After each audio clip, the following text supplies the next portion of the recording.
Good evening everyone. सबको आवाज आ रही है मेरी? Good evening sir. Yes yes sir. Group में जो 2 असाइनमेंट्स भेजे थे वो डिस्कस करने के अभी पहले। Yes sir. Yes yes sir. Sir.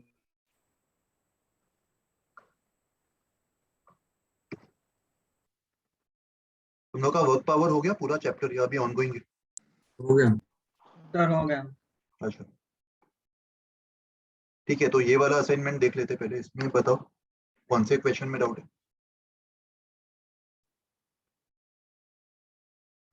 Sir fourth में।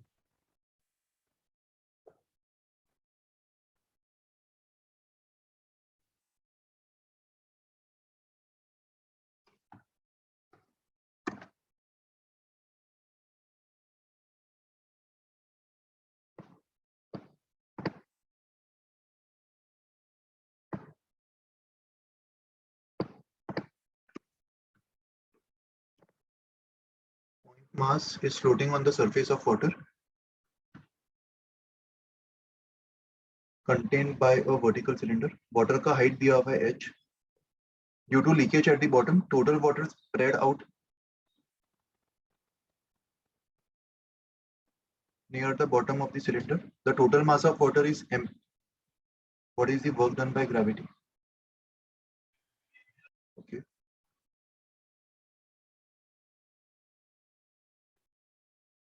ये सिलेंडर है।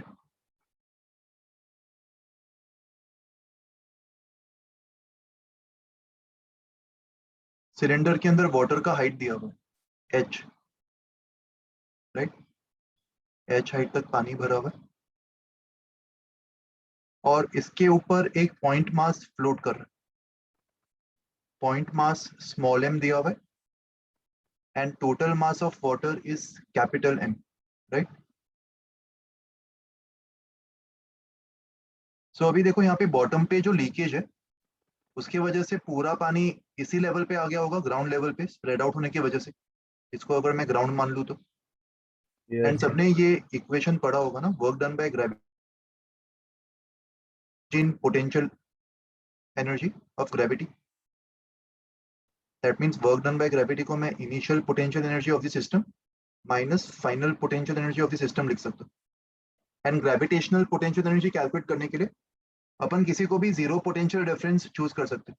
तो यहाँ पे अगर मैं ग्राउंड को ही जीरो पोटेंशियल लेवल चूज कर लूँ तो फाइनल पोटेंशियल एनर्जी पूरे सिस्टम का जीरो हो जाएगा, क्योंकि ये पॉइंट मास भी फाइनली ग्राउंड पे ही आ जाएगा जब पूरा पानी निकल जाएगा। और इनिशियल पोटेंशियल एनर्जी कितना होगा? सिलेंडर के अंदर जो पानी भरा हुआ है उसका इफेक्टिव हाइट में h/2 मान सकता हूँ, राइट? ये सबने पढ़ा होगा ना, जैसे एक रॉड को अपन उसके सेंटर पे कॉन्सेंट्रेटेड मान सकते हैं। Yes sir. यस सर, किया हमने Yes, क्लास sir. में। कॉन्सेंट्रेटेड मान सकते हैं। तो पानी का जो पोटेंशियल एनर्जी है वो पानी का मास इंटू जी इंटू उसके सेंटर का height from the zero potential level mg h/2 होगा एंड पॉइंट मास का potential energy small mg into h होगा and final potential energy is zero. तो work done by gravity will simply be equals to initial potential energy. यही answer होगा। समझ में आया? Okay, next doubt बताओ।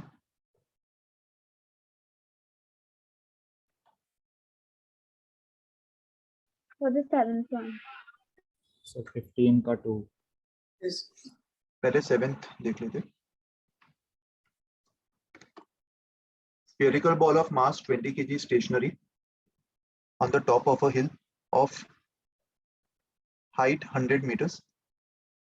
It rolls down a smooth surface to the ground, then climbs up another hill of height 30 meters and finally rolls down to a horizontal base at a height of 20 meters above the ground. So देखो ये initially वो ground से कितने height पे था? 100 metres. और बीच में वो कितने भी हाइट पे जाने दो, यहाँ पे खाली स्टार्ट से लेके फाइनल पोजीशन मैटर करेगा, राइट? एंड फाइनल पोजीशन पे वो ग्राउंड से कितने हाइट पे? 20 मीटर्स। तो बीच में कैसा भी रैंडम पाथ होने दो, it does not matter. Finally वो यहाँ पे आ गया और इसके स्टार्टिंग से लेके फाइनल तक कौन कौन से फोर्स ने इस पे वर्क किया होगा? ओनली ग्रेविटी नॉर्मल फोर्स तो 0 वर्क करेगा एंड स्मूथ सरफेस है मतलब फ्रिक्शन भी नहीं होगा, तो यहाँ पे conservation of mechanical energy apply कर सकते हैं अपन। Initial potential energy plus initial kinetic equals to final, और फाइनल को ही 0 पोटेंशियल लेवल मान लो। तो इसके रेफरेंस में इनिशियल हाइट क्या होगा, 80 मीटर्स।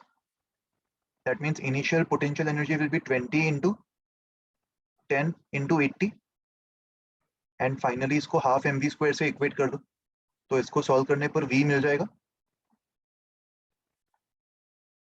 अंडरस्टूड? Yes, sir. इसके बाद कौन सा पूछ रहे थे, 15th?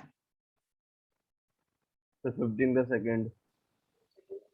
और सर ने बोला था उसका आंसर गलत है, मतलब आंसर की में कुछ मिसमैच है।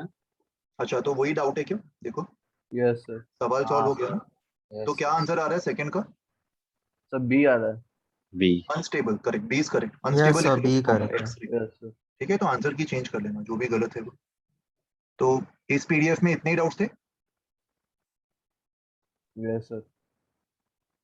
अच्छा, फिर ये वाला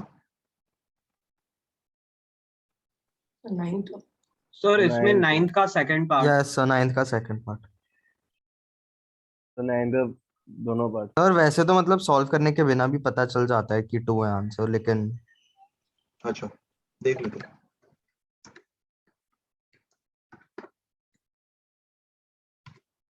All surfaces as shown in the figure are assumed to be frictionless.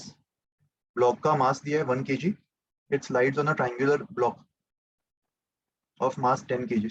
The system is released from rest for a horizontal displacement 5 meters on the triangular block.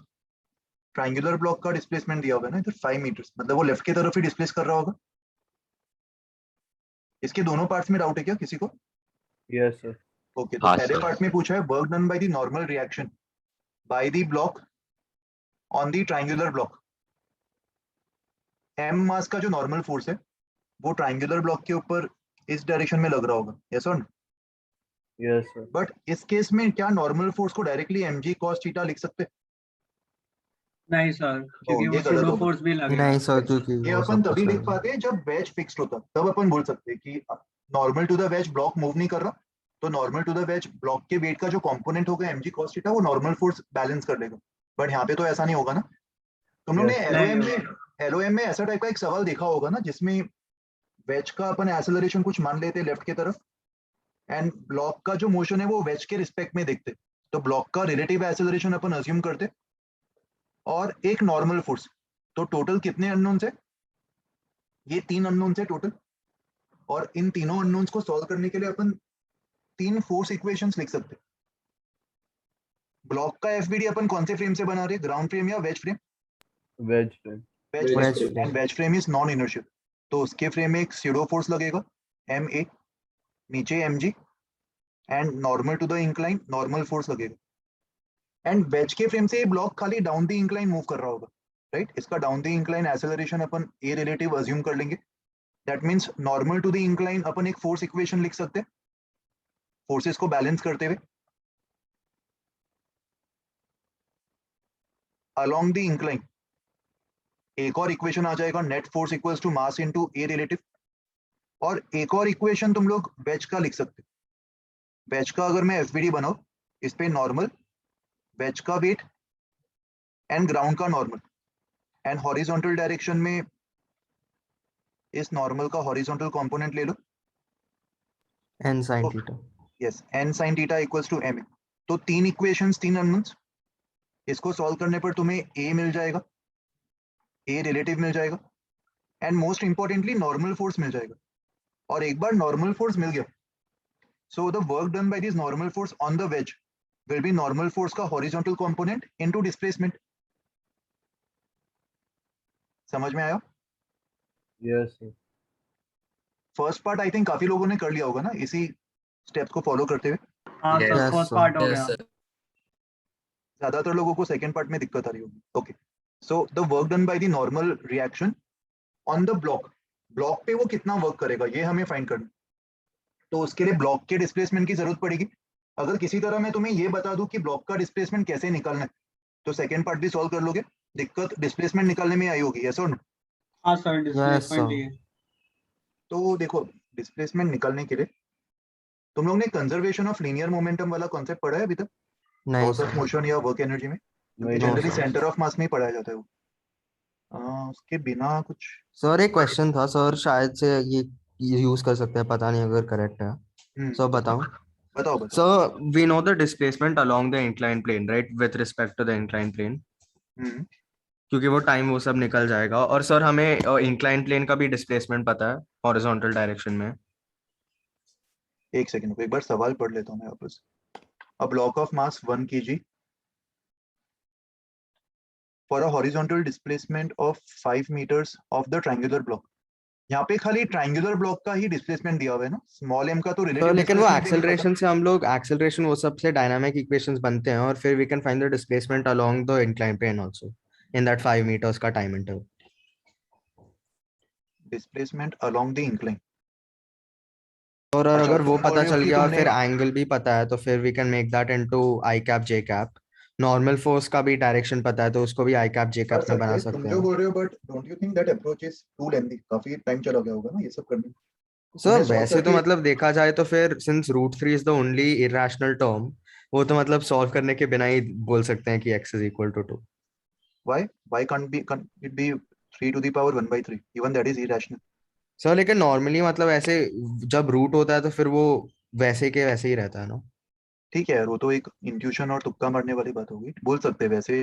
But सही तरीका क्या होगा वो मैं फिगर आउट करने की कोशिश कर रहा हूँ और तुमसे पूछ रहा हूँ वो चीज। तुम जो बोल रहे हो क्या उससे तुमने आंसर निकाला पूरा? Are you getting the answer by proper method solve करके?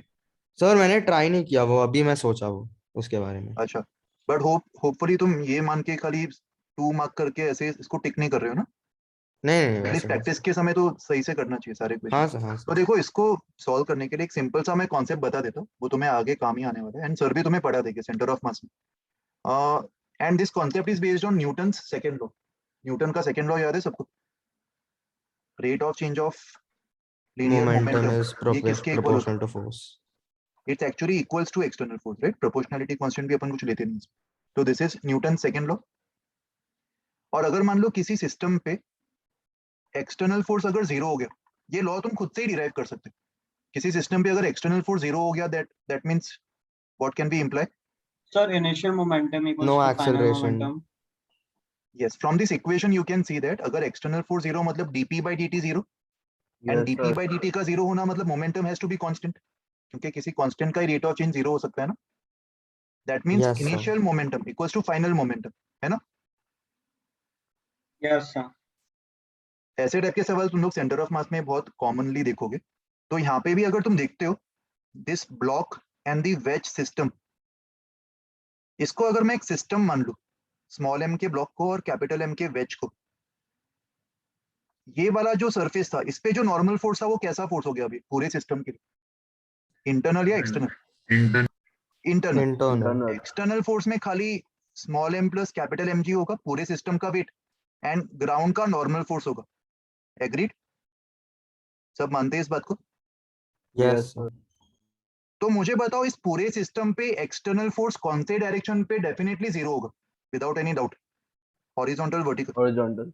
हॉरिजॉन्टल में तो डेफिनेटली जीरो होगा ना। दैट मींस हॉरिजॉन्टल डायरेक्शन में मैं सिस्टम का मोमेंटम कंजर्व कर सकता हूँ। What was the initial momentum of the system in the horizontal direction? Zero. तो फाइनल यस सर। मोमेंटम भी जीरो होगा। Yes, that sir. मींस अगर मैं कैपिटल एम का हॉरिजॉन्टल वेलोसिटी v1 मान लूं एंड स्मॉल एम का हॉरिजॉन्टल कंपोनेंट अगर मैं v2 मान लूं, तो mv1 will be equals to mv2। तभी टोटल मोमेंटम कैंसिल हो जाएगा, राइट? यस और इसी इक्वेशन को अगर मैं टाइम के रिस्पेक्ट में इंटीग्रेट करूं, तो मैं mx1 इक्वल्स टू mx2 भी बोल सकता। यस मतलब हॉरिजॉन्टली ग्राउंड के रिस्पेक्ट में कैपिटल एम का जितना डिस्प्लेसमेंट हुआ होगा, स्मॉल एम का भी ग्राउंड के रिस्पेक्ट में उतना ही होना चाहिए हॉरिजॉन्टल डायरेक्शन। यस और नो? अभी स्मॉल एम का जो रिलेटिव डिस्प्लेसमेंट है, यहाँ पे काइनेमेटिक्स का रिलेटिव मोशन वाला कॉन्सेप्ट भी अपन यूज करेंगे। Displacement of small M with respect to capital M in the x direction कितना होगा? यहाँ पे इंक्लाइन का लेंथ भी दिया है क्या?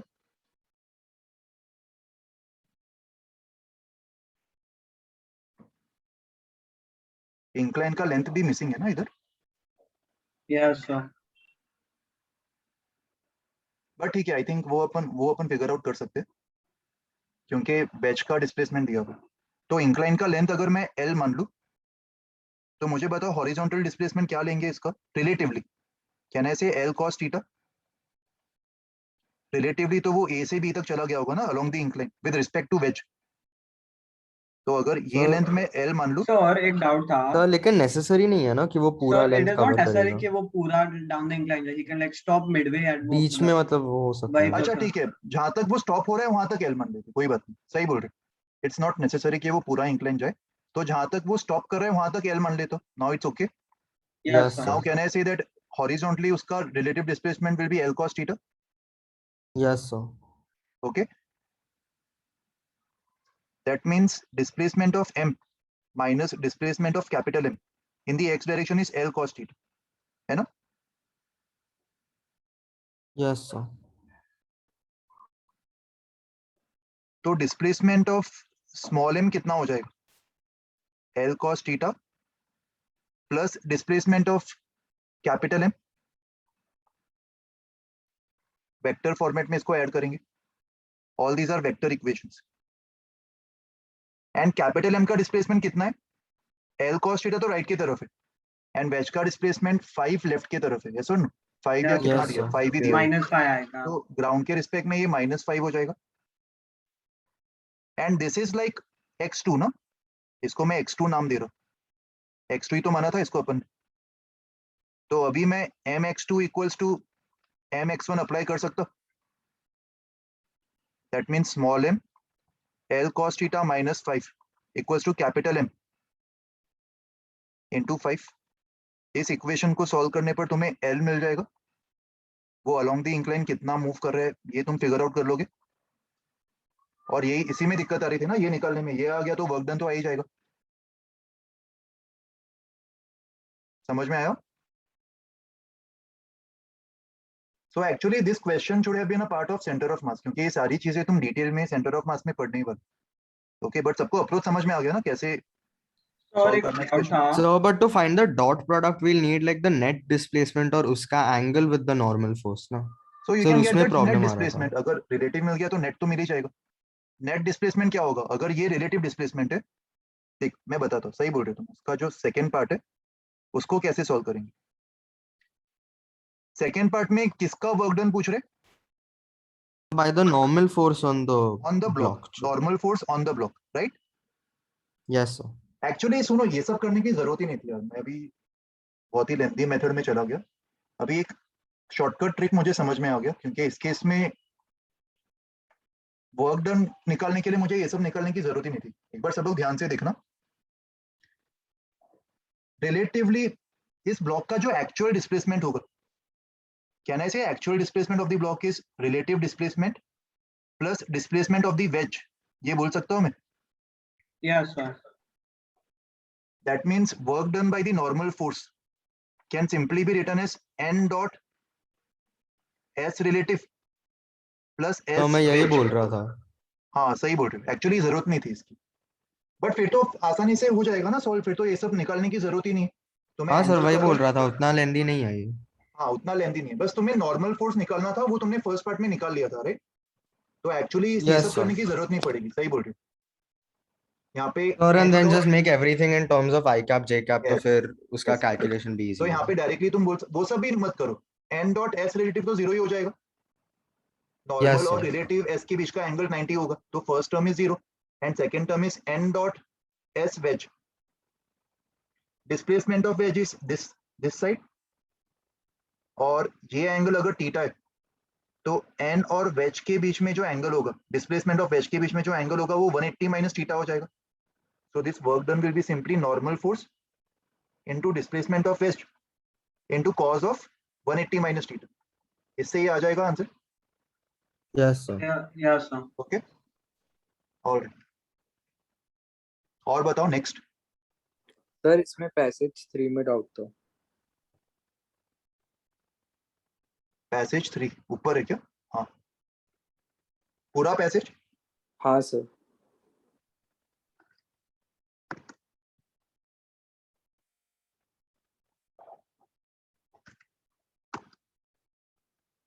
ब्लॉक का मास m दिया है, it starts from rest with acceleration 80 graph दिया है।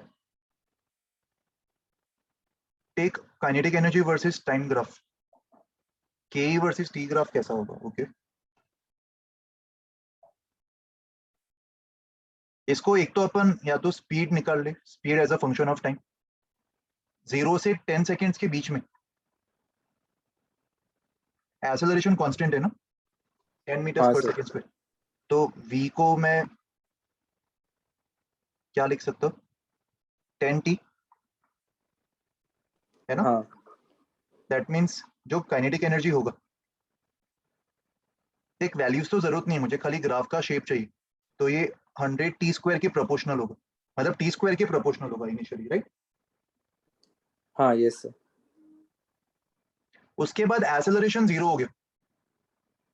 एक्सेलरेशन 0 मतलब 10 से 20 सेकेंड्स के बीच में स्पीड कांस्टेंट होगा, हाँ मतलब काइनेटिक एनर्जी भी कांस्टेंट हो जाएगा 10 से हाँ 20 सर, सेकेंड्स तो में। सी आ जाएगा फिर ग्राफ। तो सी आ जाएगा, ऐसे अपन फिगर आउट कर सकते हैं ना। एंड वैसे ही पावर के लिए क्या करोगे? पावर का फॉर्मूला क्या होता है? Instantaneous power, force force into velocity, हाँ फिर डॉट उससे वेलोसिटी। ग्रेविटी। तो उससे एथ का भी फिगर आउट कर लोगे। हाँ yes sir. Okay, thank you. और कोई डाउट किसी को भी? Sir, 12th question.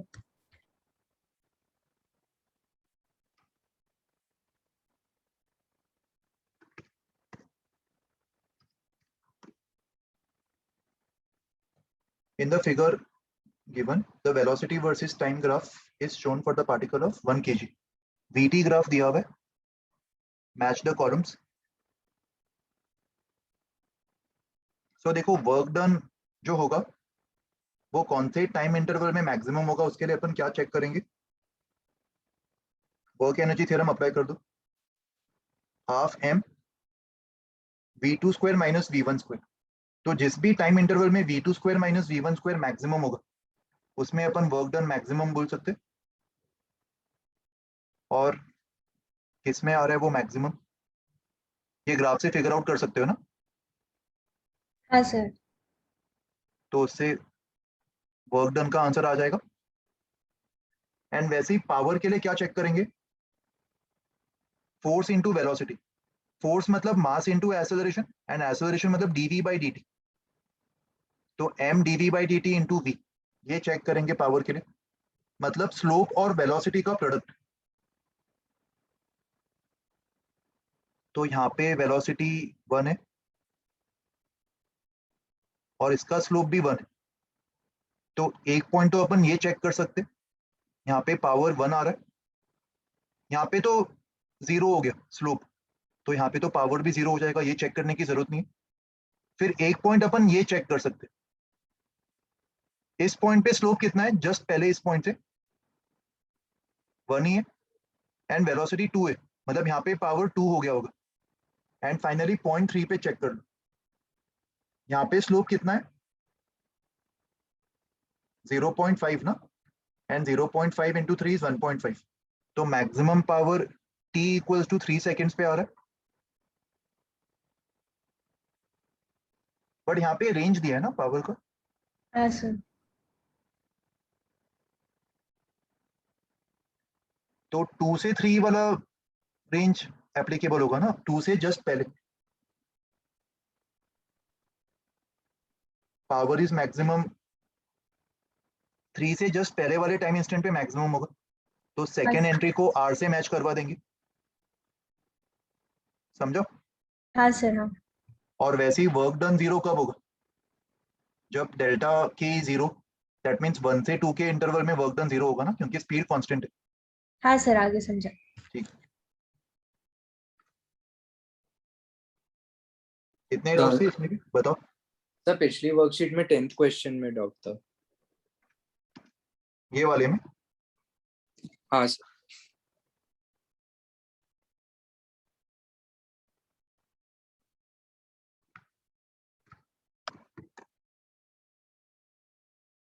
सो देखो यहाँ पे पोटेंशियल एनर्जी का फंक्शन दिया हुआ है in terms of X, where X is the inter atomic distance. तो इसका ग्राफ हमें प्रेडिक्ट करना है ना, यूएक्स ग्राफ। Yes, sir. ठीक है, देखो इस ग्राफ, इस इक्वेशन से तुम क्या देख पा रहे हो, जब x 0 को टेंड करेगा उस समय पोटेंशियल एनर्जी किसको टेंड करेगा, ये भी लिमिटिंग Infinity पे. नहीं, एक्चुअली बोल नहीं पाएंगे ना, क्योंकि इनफाइनाइट माइनस इनफाइनाइट का केस हो गया। हाँ, yes. उन्होंने मैथ्स में लिमिट्स नहीं पढ़ा है ना अभी तक, लिमिट्स चैप्टर शायद 12th में आएगा वो, बट और कैन वी डू दिस कि सर तो लाइक ए और सी ग्राफ ही होगा because at x equal to infinity 0 हो जाएगा सर। b को तो अपन एलिमिनेट कर सकते हैं हाँ without सर, और any एक और चीज सर, ए और सी में can we find out if it's a maxima और minima and then we can जज।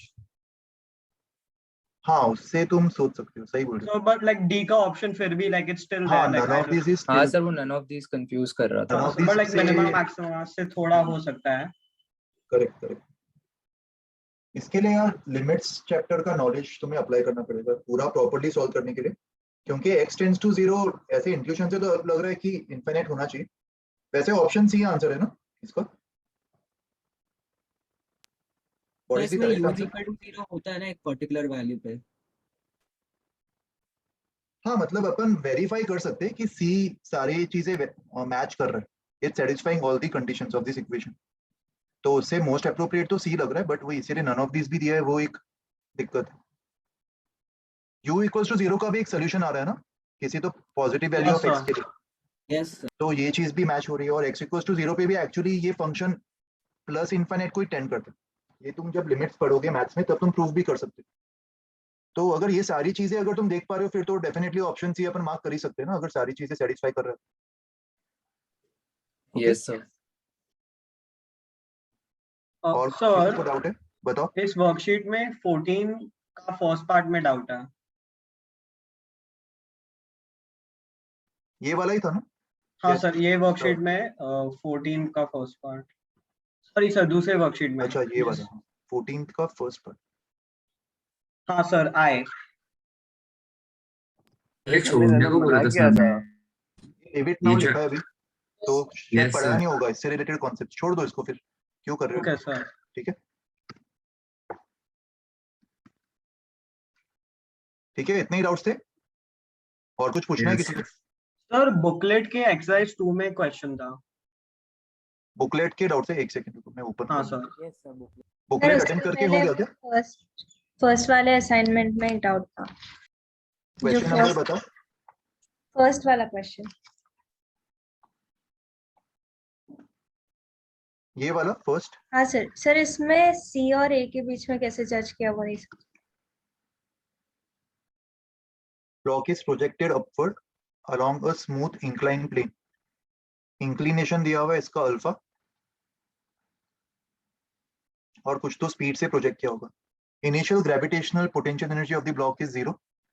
Draw gravitational potential energy of the block versus time during the total time of the block on the incline plane. So देखो किसी भी time t के बाद ये block का displacement क्या होगा ये अपन फिगर आउट कर सकते हैं। इसका एक्सेलरेशन तो g sin अल्फा होगा ना डाउन द इंक्लाइन। तो डिस्प्लेसमेंट के लिए अपन सेकेंड इक्वेशन यूज कर सकते हैं ना, ut minus half g sin alpha into T square. तो किसी भी टाइम t के बाद अगर ब्लॉक यहाँ पे पहुंचा होगा, पोटेंशियल एनर्जी के लिए मुझे हाइट की जरूरत पड़ेगी, तो करस्पॉन्डिंग हाइट जो है वो s sin अल्फा होगा। दैट मीन्स पोटेंशियल एनर्जी को अपन mg into s sin alpha लिख सकते हैं। mg और sin अल्फा तो कांस्टेंट है, that means potential energy s के प्रोपोर्शनल होगा। और s इक्वेशन जो है वो एक पैराबोला का इक्वेशन है, उल्टा पैराबोला। ऐसे टाइप के इक्वेशंस देखिए तुम लोग ने, पहले ग्राफ्स प्लॉट किया, मैथ्स में देखा होगा ना क्वाड्रेटिक। तो ऐसे इक्वेशंस का ग्राफ ऐसा ही होगा ना, ऑप्शन ए। हाँ सर। ओके हाँ सर, बुकलेट के एक्सरसाइज 2 में। अच्छा, एक सेकंड मैं बुकलेट का हाँ भी सर। पीडीएफ ओपन कर देता हूँ, एक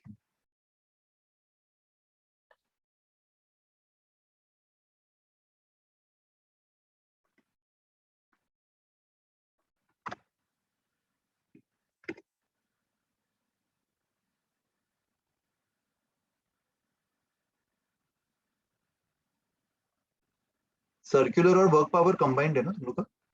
हाँ सर, Yes, sir. एक ही चैप्टर में। सर्कुलर हो गया सर, ये वर्क और एनर्जी का। हाँ। एक्सरसाइज 2 में कौन सा? तो क्वेश्चन 15 का ए So, part. so even question 13. Yes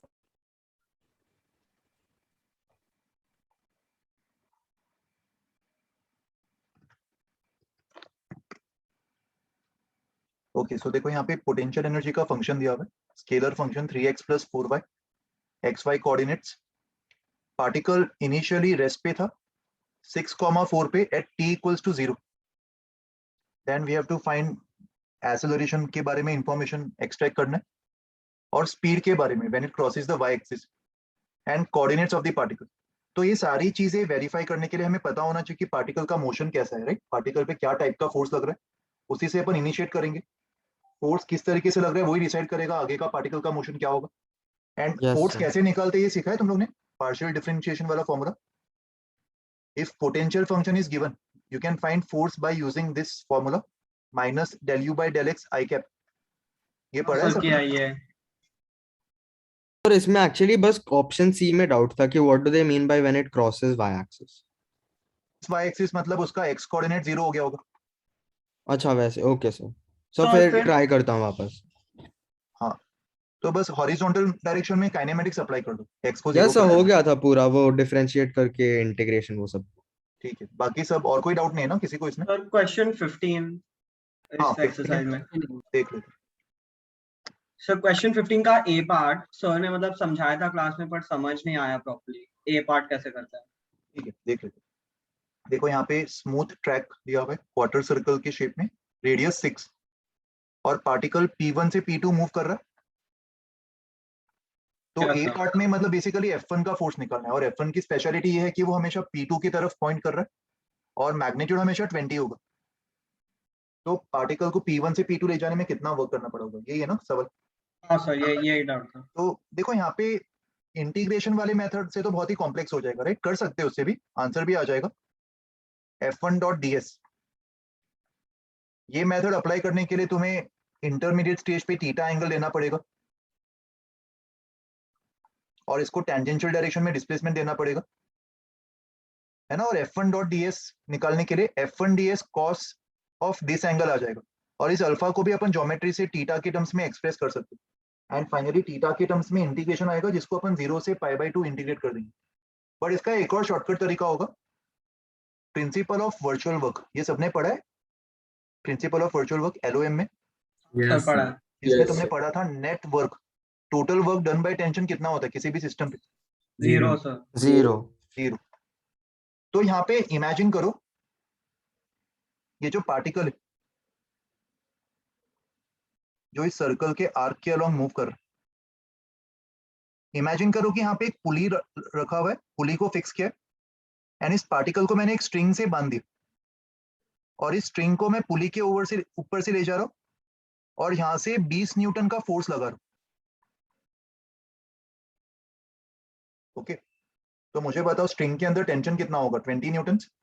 yes Yes, sir sir. 20 Newton. और ये जो स्ट्रिंग इस ब्लॉक के ऊपर जो फोर्स लगा रहा होगा वो सवाल में दिए गए कंडीशन को सेटिस्फाई कर रहा है। The force will always be towards the pulley which is P2 and magnitude wise हमेशा 20 न्यूटन होगा, है ना? Yes, sir. तो बेसिकली मेरा काम ये है कि बस इस टेंशन ने, स्ट्रिंग के टेंशन फोर्स ने इस ब्लॉक पे कितना वर्क किया होगा ये मुझे फाइंड करना है। और एक्सटर्नल फोर्स 20 न्यूटन जिस पॉइंट पे लगाया जा रहा है उस पॉइंट को मैं 1 मान लेता हूँ। So work done by tension on block plus work done by tension on point 1, ये टोटल वर्क कितना होना चाहिए by the concept of principle of virtual work? 0। 0 तो work done by tension on block will be simply negative of work done by tension on point 1 और ये निकालना मेरे लिए ज्यादा आसान है ना। यस पॉइंट 1 जो है वो कितना मूव करेगा?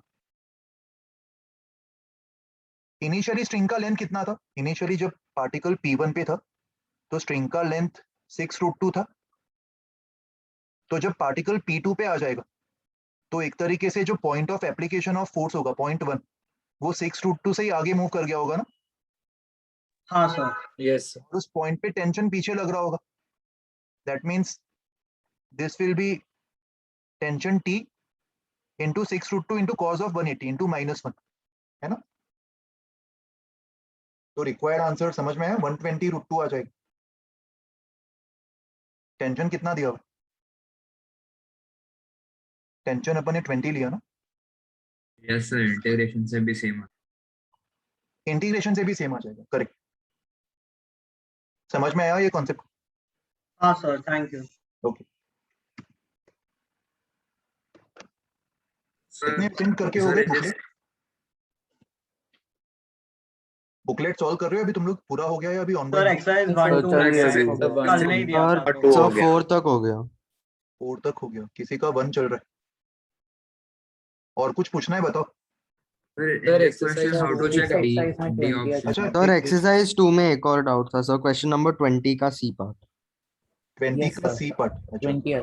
सर वो सर मैं इसमें बस ID हिंट दे part- सकते हो क्या, क्योंकि मतलब समझ में नहीं आ रहा है कि श्योर, देख लेते। एक हिंट दे देता हूं मैं, तुम लोग खुद से ट्राई कर लो। सवाल में दिया है कि ऊपर वाले ब्लॉक को 6 मीटर्स पर सेकंड से मूव किया जा रहा है और नीचे वाले ब्लॉक को 3 मीटर्स पर सेकंड वेलोसिटी देके छोड़ दी। तो फाइनली जब रिलेटिव स्लिपिंग रुक जाएगी तो work done by friction on upper block on both the blocks, ये सारी चीजें फाइंड करनी। तो देखो ये सारी चीजें अपन इजीली कब फाइंड कर पाएंगे, जब दोनों ब्लॉक्स का कॉमन वेलोसिटी मिल जाए। यस और नो? Yes sir. फाइनली जब दोनों ब्लॉक्स का मुझे कॉमन वेलोसिटी मिल जाएगा तब तो तुम easily work energy theorem apply कर सकते हो और ये सारी चीजें निकाल सकते हो। और कॉमन वेलोसिटी निकालने के लिए मुझे बताओ 1 kg और 2 kg, इनको अगर मैं एक सिस्टम मान लूं, क्या इस पूरे सिस्टम पे हॉरिजॉन्टल डायरेक्शन में कोई भी एक्सटर्नल फोर्स लग रहा है? No sir. नहीं सर। दैट मींस अभी Conservation of अभी moment. अभी हमने पढ़ा था एक concept, conservation of linear momentum, ये अप्लाई कर सकते हैं। एक Yes. लाइन में कॉमन वेलोसिटी Yes, मिल sir. जाएगा, 6 into 1 plus 3 into 2 equals to 3 into v common. तो कॉमन वेलोसिटी मिलने के बाद सॉल्व हो जाएगा। Yes sir. ओके, तो और मैंने थोड़ा अलग मेथड यूज किया इसमें। बताओ क्या यूज किया तुमने? काइनेमेटिक्स वो सब यूज किया होगा, एक्सेलरेशन। हाँ सर, मैंने पहले 1 kg ब्लॉक पे लेफ्टवर्ड डायरेक्शन में फ्रिक्शन कर लग सकते रहा हो। होगा, फिर रिएक्शन फोर्स लग रहा होगा 2 kg ब्लॉक पे, सही है, फिर वो एक्चुअली अप्रोप्रिएट तरीका है। अगर तुमने कंजर्वेशन ऑफ लीनियर मोमेंटम सीखा नहीं अभी तक तो वो actually it's a better technique जो तुम बोल रहे हो, क्योंकि उससे तुम्हें और ये सारी चीजें रिवाइज हो जाएगी। हाँ कैसे सर। फोर्स इक्वेशन से एक्सेलरेशन निकालना है, फिर काइनेमेटिक्स लगा के कैसे फाइनल स्पीड निकालना है, तो उससे काफी सारी चीजें तुम्हें रिवाइज हो जाएगी। बट एग्जाम में सही तरीका क्या होगा टाइम बचाने के लिए, इसी से निकाल लो। Okay, yes sir. Sir 18th भी सॉल्व कर सकते हो इस एक्सरसाइज का? सर आपने इसके पहला क्वेश्चन किया था ना, उसका डी पार्ट भी कर सकते हो। हाँ सर वही डीप। कौन सा ये? नहीं सर उसके पहले 13 था। कौन सा? हाँ 15 का? 15 का डी। 15 का D part. F1 is conservative in nature. Constant force directed along point P2.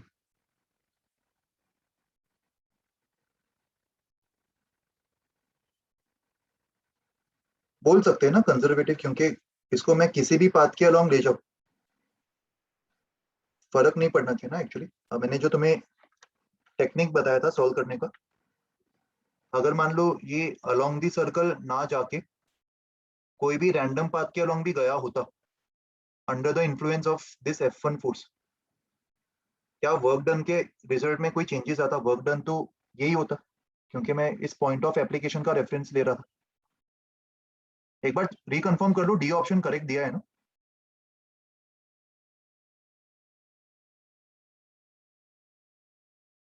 What are the correct options given? 15 का यस सर, BCD है करेक्ट आंसर। डी दिया है ना, तो यस अपन सही सोच रहे। यहाँ पे मैंने जब वर्क डन निकाला, क्या इस बात से कुछ फर्क पड़ा कि वो कौन से पाथ के अलोंग जा रहा है? मुझे तो बस स्ट्रिंग के इनिशियल लेंथ से फर्क पड़ा ना, 6√2। बस यही डेटा मैंने यूज किया था वर्क डन के कैलकुलेशन। यस और no? That means work done by F3 नहीं, work done by F1 is independent of path taken, तो उसको कंजर्वेटिव नेचर का मान सकते हैं। समझा ये लॉजिक? मतलब वो सब इनिशियल और फाइनल पोजीशन पर डिपेंड। यस, वर्क डन खाली इनिशियल और फाइनल पोजीशन पे डिपेंड कर रहा है। तो ऐसे फोर्सेस को अपन कंजर्वेटिव बोलते हैं ना, जिसका वर्क डन पाथ पे डिपेंड नहीं करता। ओके Sir, अब 19th क्वेश्चन question. 18 और 19 आंसर क्वेश्चन 8 में अच्छा, पहले 18th देख लेते फिर 8th देखते। Power of a non zero force acting on the block, power का वेरिएशन विद टाइम दिया हुआ है ना, then the angle between force acting on the block and its velocity. तो देखो जहां पे भी पावर पॉजिटिव होगा, पावर का डेफिनेशन क्या होता है, किसी भी इंस्टेंट पे इंस्टेंटेनियस पावर को अपन एफ डॉट वी डिफाइन करते हैं ना। तो यस अगर किसी भी इंस्टेंट पे पावर पॉजिटिव हो गया मतलब फोर्स और वेलोसिटी के बीच का एंगल एक्यूट होगा, है ना। ये लॉजिक अप्लाई कर दो ओके तो सर फिर से हो जाएंगे ना, सारे ऑप्शन चेक कर लोगे। हाँ सर यस और किस में डाउट बोल रहे थे? Sir- 19th में भी हाँ सर, लास्ट 19 पार्ट बता सकते हो? Change in kinetic energy. अच्छा, so what is power? Power is rate of work done. तो वर्क डन को मैं इंटीग्रेशन पी डी टी मान सकता हूँ, that means area under this power time graph, and work done ही change in kinetic energy होगा by work energy theorem. तो D part के लिए 0 से 10 सेकेंड्स तक एरिया अंडर दी कर्व निकाल लो, जो कि तुम्हें वर्क डन देगा और वही डेल्टा के इक्वल होगा। समझा? बट यहाँ पे जो Yes, नीचे sir. वाले एरियाज है उसको नेगेटिव लेना, जैसे काइनेमेटिक्स 2 तो में करते हैं। डायरेक्टली काट दो सर दोनों को। सेम आ रहे क्या एरियाज? हाँ सर, मतलब डाल दो बस डायरेक्टली। हाँ मतलब जो भी आ रहा है निकाल लो यार, ठीक है। और किस में डाउट है? सर, तो 19 8 के वाले बी पार्ट 19 का B part D part, potential energy as a function of R दिया हुआ है। तो डी पार्ट मतलब क्या, only A? Sir B B part, अच्छा। The work required to move the particle from equilibrium distance to infinite. Equilibrium distance तुमने निकाल लिया होगा ना, हाँ सर, वो ए आ गया। 2a और by b इक्विलिब्रियम डिस्टेंस पे पोटेंशियल एनर्जी निकाल लिया होगा, उसको इनिशियल मान लेते। इनिशियल पोटेंशियल एनर्जी निकाल ली। और वर्क एनर्जी थ्योरम का तुम लोग ने ये मॉडिफाइड वर्जन देखा होगा, work done by other forces equals to delta K plus delta P.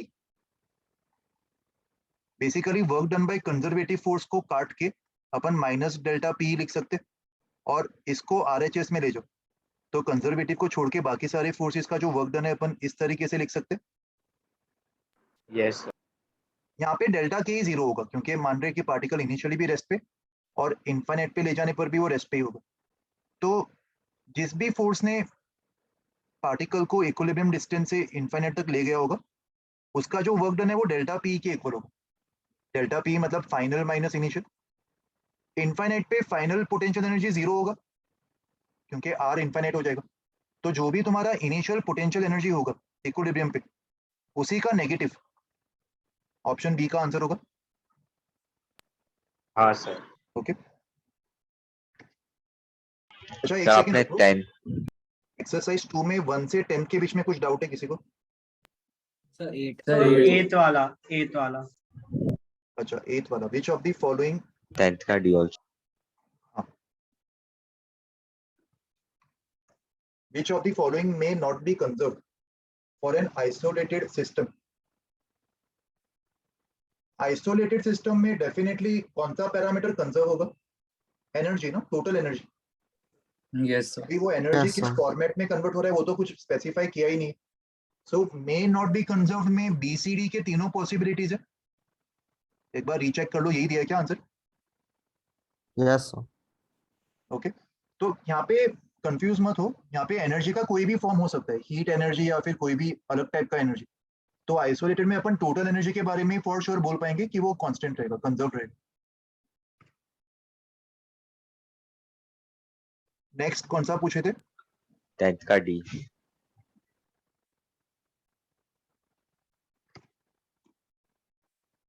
Particle moves in a straight line with constant acceleration under constant force F. तो power developed by this force as a function of displacement.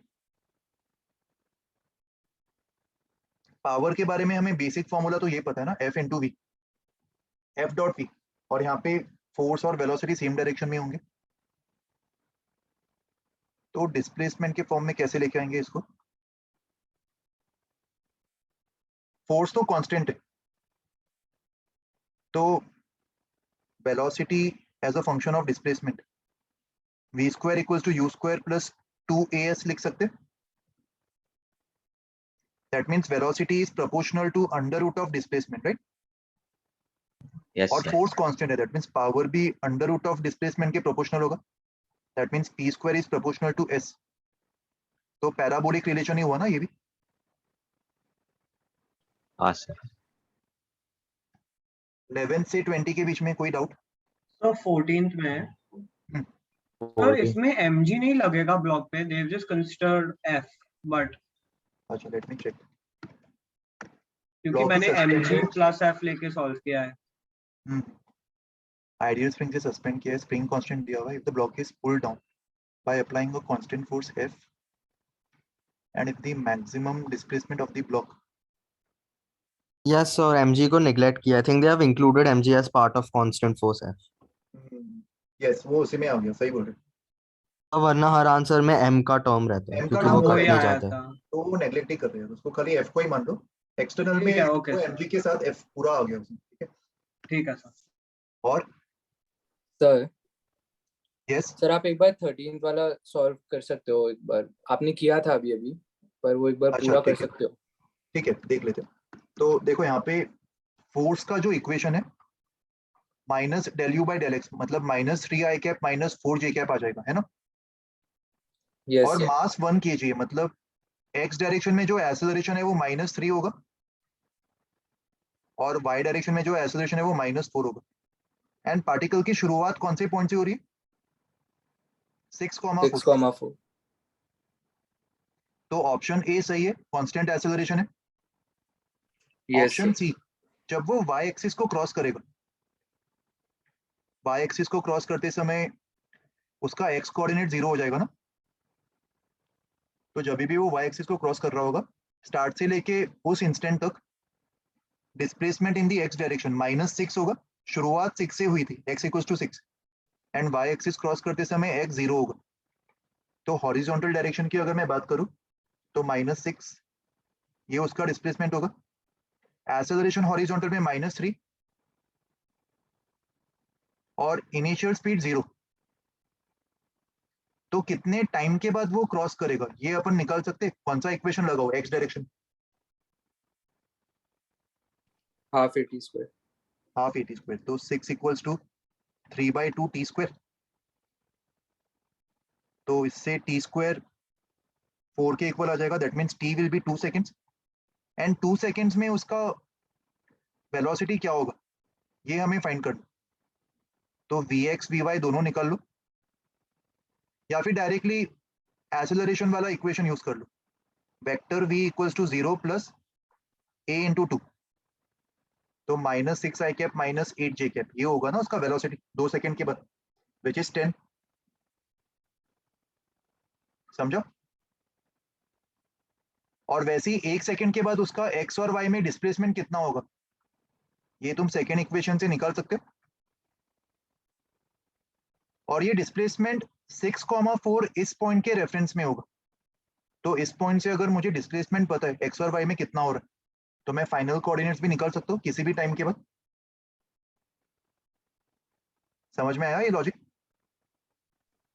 Sir इसको मैं differentiation से try कर रहा था sir, क्योंकि f is equal to minus du/dx वाले से, तो उससे आप कर सकते हो एक बार. उसी से तो किया हम, उसी से तो ये पहला स्टेप उसी से आया ना, minus del u by del x, minus del u by del x i cap and minus del u by del y j cap. उसी से तो मुझे फोर्स का ये इक्वेशन मिला, एंड फोर्स मिला उसके बाद ही तो मैंने एक्सेलरेशन निकाला. और इसके बाद फिर बस तुम्हें काइनेमेटिक्स अप्लाई करना है एक्स और वाई डायरेक्शन. That's it. समझ में आया अप्रोच? एक बार वापस ट्राई करोगे? Yes sir.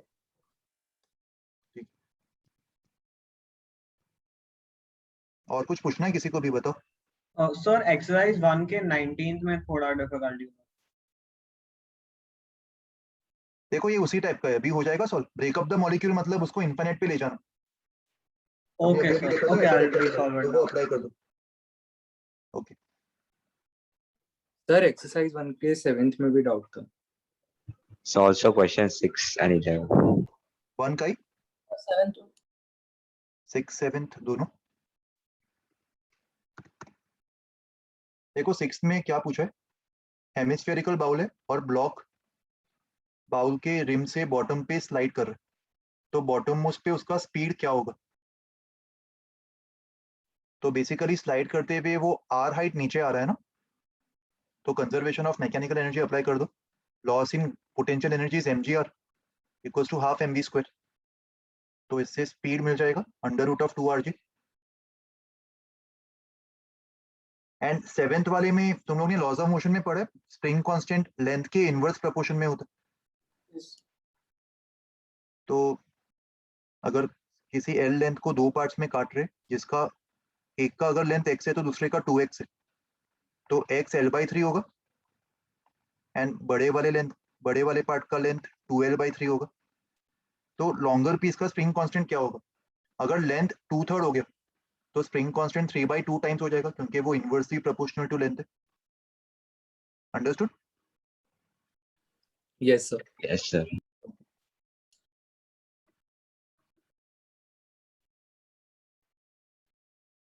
एक्सरसाइज 3 4 सबका नहीं हुआ होगा ना अभी तक, तो उसको अपन सर नेक्स्ट ने टाइम कल ही डिस्कस दिया करेंगे। था, तो बस अभी ठीक 2 है, तो ये एक्सरसाइज भी होगा। Sir, ये भी also Sir, 11th question. Sir, किसका Ele- of exercise 11th question, exercise 1. Exercise 1 का। अच्छा sir, हमें LOM में tension is proportional to elongation of spring बोला, T K is proportional to inversely proportional to length बोला, इसलिए वो है। एक बार वापस रिपीट करो यार, तुम्हारी आवाज क्रैक हो रही थी। Spring constant inversely proportional to length होता है ना, क्या क्या बोल रहे हो, वापस बोलो। हाँ सर, ये नहीं बताया था tension is proportional to elongation बस। अच्छा ठीक है, कोई बात नहीं, ये तुम अभी याद रख सकते हो। एक्चुअली ये तुम प्रॉपर्टी ऑफ मैटर्स जो चैप्टर है ना, उसमें तुम डिटेल में पढ़ोगे इसके बारे में, बट अभी के लिए इसको याद रख लो। Spring constant is inversely proportional to length. Okay actual formula इसका AY/L होता है, where A is cross sectional area, Y is Young's modulus जो मटेरियल पे डिपेंड करता है, एंड L मतलब लेंथ। ठीक है, okay sir, thank you. 11th में देखो क्या दिया है, 2 kg का ब्लॉक है, उसका position as a function of t दिया हुआ है, तो dx/dt वेलोसिटी मिल जाएगा t²। तो इनिशियल वेलोसिटी 0 होगा और 2 सेकंड के बाद फाइनल वेलोसिटी 4 मीटर्स पर सेकंड हो जाएगा। तो वर्क डन के लिए हाफ m v फाइनल का स्क्वायर माइनस v इनिशियल का स्क्वायर कर सकते हैं, वर्क एनर्जी थ्योरम। इससे आ जाएगा आंसर, समझा? Yes, sir. ओके सब क्वेश्चन 16 सॉल्व कर सकते हो। एक 16 का एक स्टैंडर्ड थियोरी होता है। अगर किसी भी पाथ के अलोंग पार्टिकल को ले जाया जा रहा है और एक ऐसे फोर्स के थ्रू ले जाया जा रहा है जिसका मैग्नीट्यूड कांस्टेंट है मगर डायरेक्शन हमेशा टेंजेंशियल है, तो ऐसे फोर्स को तुम कांस्टेंट बोलोगे या वेरिएबल बोलोगे? वेरिएबल। वेक्टर तो वेरिएबल ही है ना, क्योंकि डायरेक्शन चेंज होते जा रहा है। तो वर्क डन के लिए अपन इंटीग्रेशन वाला ही फॉर्मूला यूज करेंगे, इंटीग्रेशन ऑफ f.ds। बट किसी भी इंस्टेंट पे जो ds वेक्टर होता है उसका भी डायरेक्शन अपन कैसे लेते हैं, अलोंग दी टेंजेंट। तो किसी भी इंस्टेंट पे f.ds will be simply f ds into cos 0। और अभी ये वाला जो f है, this is just the magnitude, and magnitude f constant है कि वेरिएबल है? मैग्नीट्यूड f इज कांस्टेंट, तो उसको इंटीग्रेशन से बाहर लेके आ जाओ और इंटीग्रेशन के अंदर सिंपली ds बच जाएगा। ds मतलब बेसिकली ये छोटे छोटे पाथ के लेंथ्स को अपन एड अप कर रहे हैं, नॉट वेक्टर्स। तो इन सारे लेंथ्स को एड अप करने पर total length of the path मिल जाएगा। तो ऐसे केसेस में जो वर्क डन होगा that will be force into length of the path. तो यहाँ पे भी वही हो रहा है ना, और यहाँ पे length of the path will be 1/4 of the circumference πr/2। तो f इंटू πr/2 ये आंसर आ जाएगा। Okay. 20. Sir, also 15.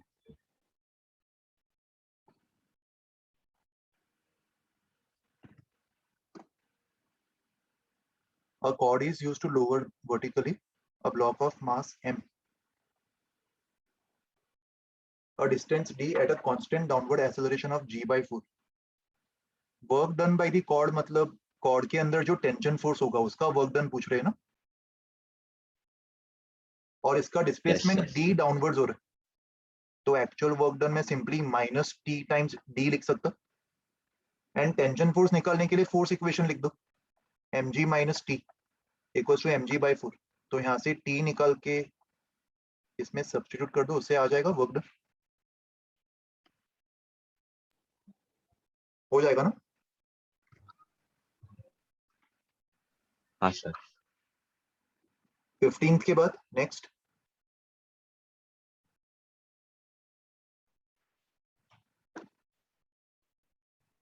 और कोई डाउट नहीं है?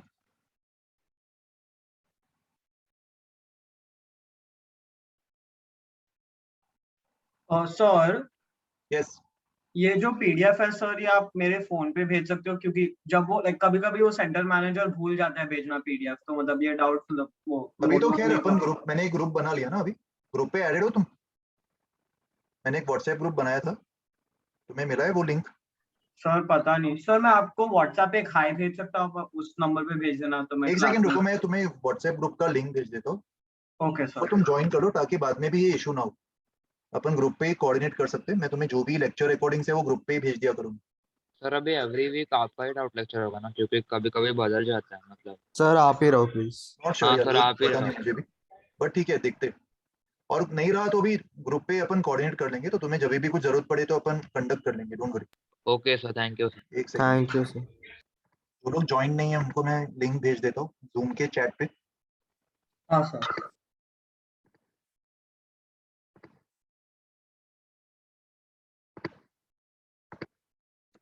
तो अभी तुम लोग का सेंटर ऑफ मास टॉपिक चालू हो गया या next sir section? Next lecture से स्टार्ट नेक्स्ट होगा. क्लास. वेडनेसडे. अच्छा ठीक है, सही.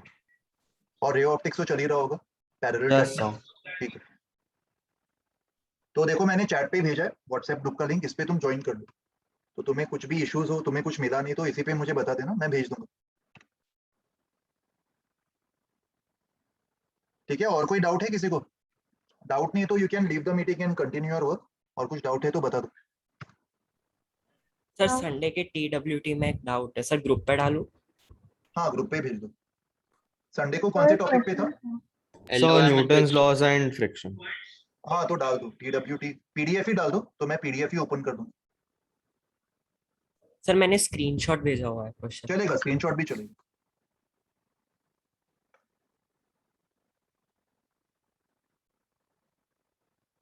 एक ही है या और भी है? साथ में ही भेज दो अगर और भी है तो. सर एक ही है. अच्छा ठीक है.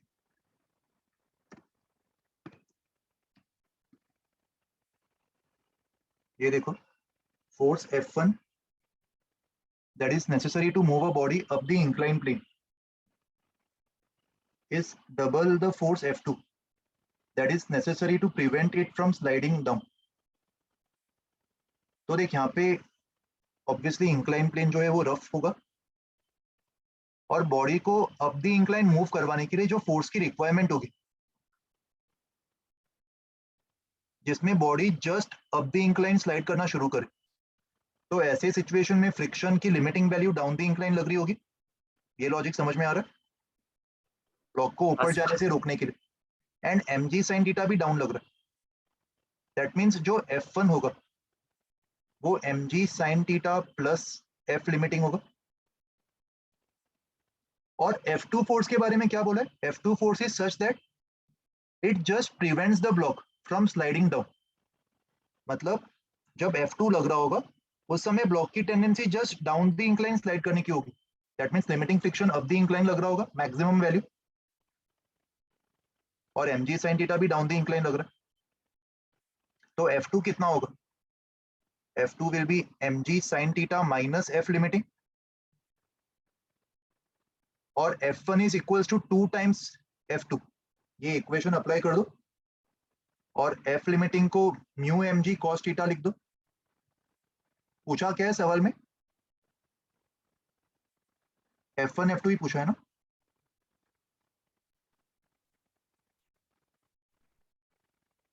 इसको सॉल्व करके आ रहा है क्या आंसर? कोई वेरीफाई कर सकता है? यस सर, आया था, यही था।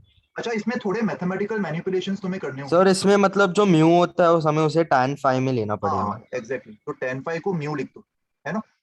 तो तुम्हें F1 F2 जो है वो म्यू के टर्म्स में मिलेगा और म्यू को tan phi लिख देना। एंड जो भी ट्रिग्नोमेट्री के टर्म्स आ रहे होंगे उसको कंप्रेस करके इस फॉर्मेट में एक्सप्रेस कर देना। कैलकुलेशन पार्ट कर लोगे ना? कॉन्सेप्ट समझ में आ गया? सर F1 2 times F2 क्यों है? पहला स्टेटमेंट वही बता रहा है ना, सवाल में ही दिया हुआ है। F1 इज डबल दैट अच्छा ऑफ हाँ F2, सर। है ना? तो ये अप्लाई कर दो, इसी से आ जाएगा आंसर। और कुछ पूछना है किसी को भी? So, सर Yes, एक्सरसाइज 1 का 21st एक सेकेंड, एक एक करके बोलो वापस। और जो आप आज का पीडीएफ है सर, आपने ऑलरेडी भेज दिया है कि भेजने वाले हो? क्योंकि अभी ग्रुप में ज्वाइन। पीडीएफ मतलब क्या बोल रहे हो? सर जो आज का पीडीएफ है सर, आप अच्छा ओके, कुछ नहीं सर, सॉरी। मैं हाँ लेक्चर रिकॉर्डिंग ही भेज दूंगा मतलब सीधा, तो वो ओके तुम सर। रेफर कर लो। मैं लेक्चर स्क्रीनशॉट्स नहीं ले रहा हूँ मैं अभी, तो तुम्हें अगर कहीं पे भी दिक्कत आ रही है तो तुम लेक्चर रिकॉर्डिंग ही रेफर कर लेना। ओके, और क्या पूछ रहे थे बताओ? Someone was asking some doubts. Sir ray optics के लिए वो कॉन्सेप्ट समझ में नहीं आ रहा है थोड़ा, तो which book can we refer to? रे ऑप्टिक्स के लिए तुम्हें क्या सजेस्ट किया? अभी कौन पढ़ा रहे ray optics?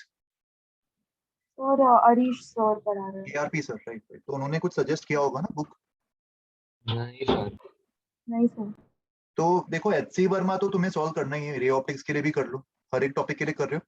And ray optics में भी काफी सारे क्वेश्चंस दिए हुए एक्सरसाइज में, it will be a very good practice. And concepts के लिए तुम लोग डीसी पांडे भी रिफर कर सकते हो। डीसी पांडे अभी तक रिफर किया है तुम लोग ने किसी भी टॉपिक के तो लिए? Kinematics and laws of motion के लिए थोड़े सम्स सर किए आप थे उससे। थियोरी के लिए बोल रहे हो कि प्रैक्टिस ऑफ क्वेश्चन? दोनों साइमल्टेनियसली। नहीं सर, थियोरी के लिए नहीं, सिर्फ तो क्वेश्चन। हेलिडे रेसनिक वगैरह रिफर कर रहे हो? क्या रिफर कर रहे हो अभी थियोरी के लिए? सर बस class notes. Okay, class notes अगर किसी को डिफिकल्टी आ रही है क्लास नोट्स रिफर करने, वैसे तो class notes should be sufficient, अगर वो पढ़ के समझ आ रहा है तो it's the best thing.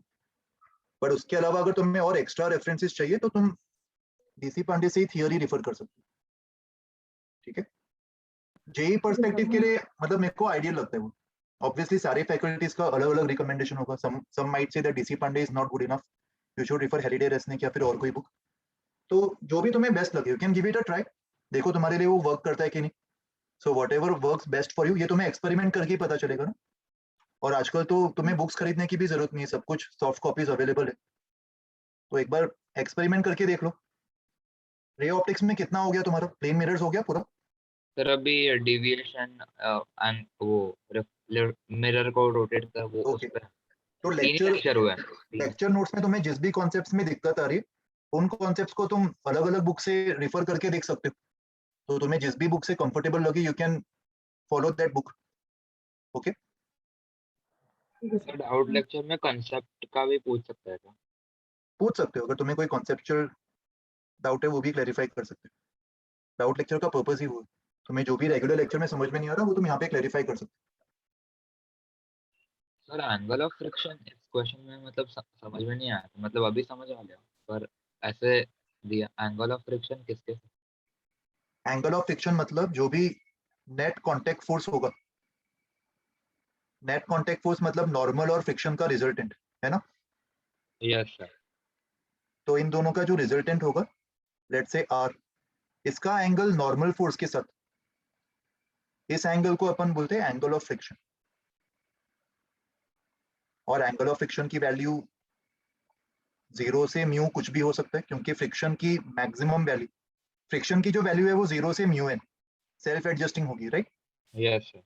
So tan of phi जो होगा वो 0 से म्यू तक कहीं भी जा सकता ओके। है।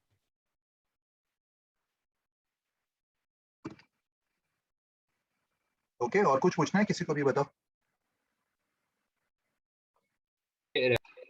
रेफरेंस बुक जब मतलब पैरेलली से लेक्चर चल रहे उस दिन ही करने का कि चैप्टर होने के बाद रेफर कर मतलब कैसे?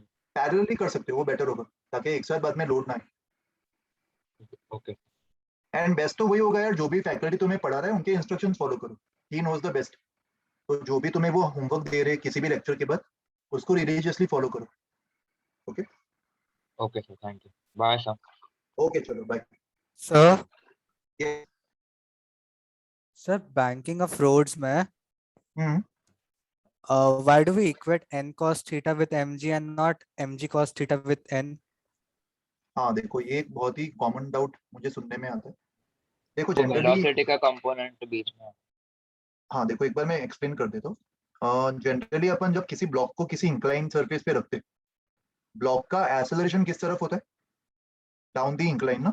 Yes Yes sir. तो अगर block down the incline accelerate कर रहा है, कोई भी बॉडी अगर किसी पर्टिकुलर डायरेक्शन में एक्सेलरेट कर रहा है, तो उस डायरेक्शन के परपेंडिकुलर उसके एक्सेलरेशन का कंपोनेंट क्या होगा? 0। Zero. मतलब नॉर्मल के अलोंग उसका एक्सेलरेशन 0 होगा, राइट?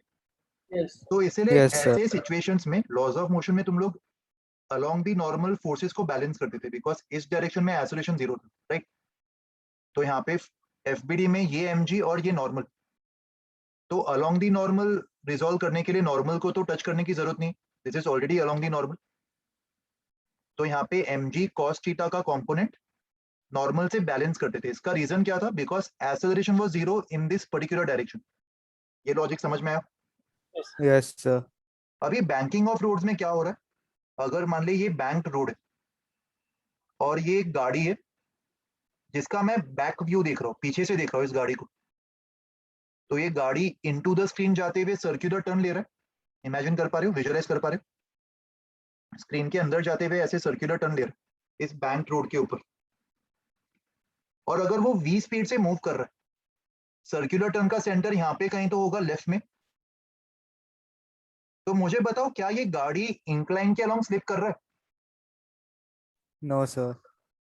ये जो गाड़ी है वो एक कांस्टेंट हाइट पे सर्कुलर मोशन परफॉर्म कर रहा होगा विद स्पीड v।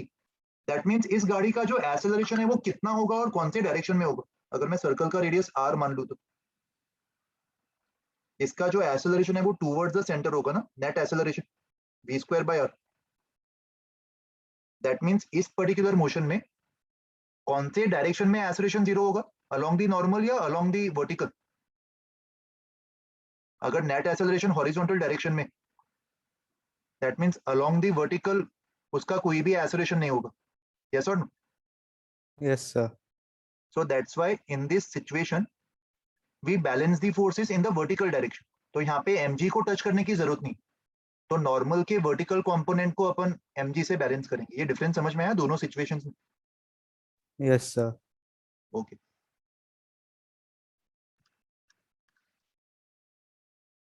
और कोई क्वेरी है बताओ किसी को भी?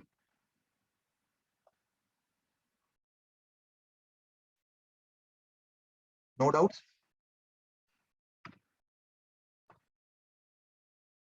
ओके चलो फिर should I and the meeting? Next time मिलते हैं, फिर नेक्स्ट टाइम नए डाउट्स के साथ। ठीक है ठीक है चलो फिर bye everyone. I will send the recording on the group. ठीक है बाय एवरीवन, टेक केयर।